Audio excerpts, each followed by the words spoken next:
Hello students, this is our science class and कल हम chapter read कर रहे हैं केमिकल रिएक्शन एंड इक्वेशंस।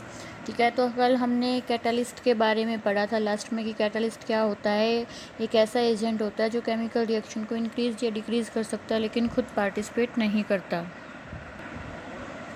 तो आज हम उसी केमिकल इक्वेशन के बारे में पढ़ रहे हैं कि हम केमिकल इक्वेशन का कैसे यूज़ करते हैं।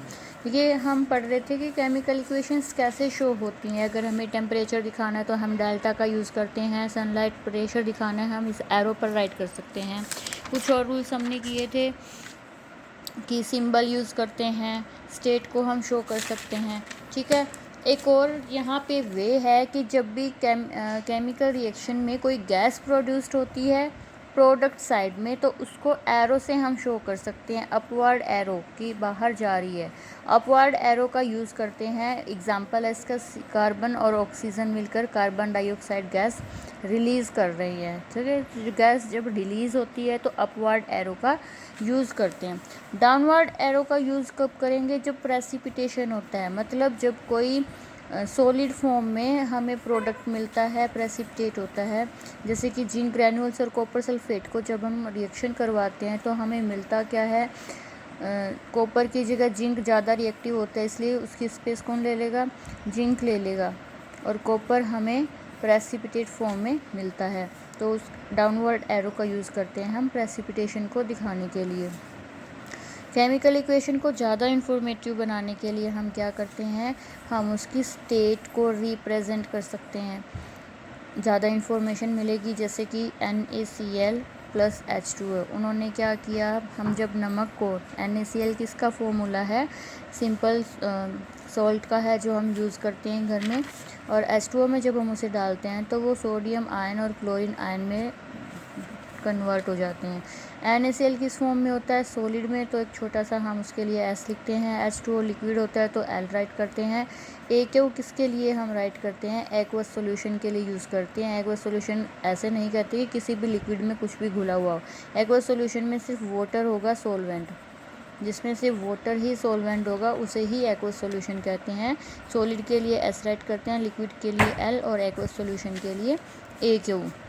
ये याद रखना है कि एक्वस सॉल्यूशन जो है उसमें उसी को कहेंगे जो उसमें सॉल्वेंट वाटर होगा। अब हम करेंगे टाइप्स ऑफ केमिकल रिएक्शन। जो केमिकल रिएक्शन हैं वो कितने टाइप के होते हैं? First is combination. कम्बिनेशन आपको पता ही है, कम्बिनेशन का मतलब दो को जोड़ना, कंबाइन करके एक बनाना।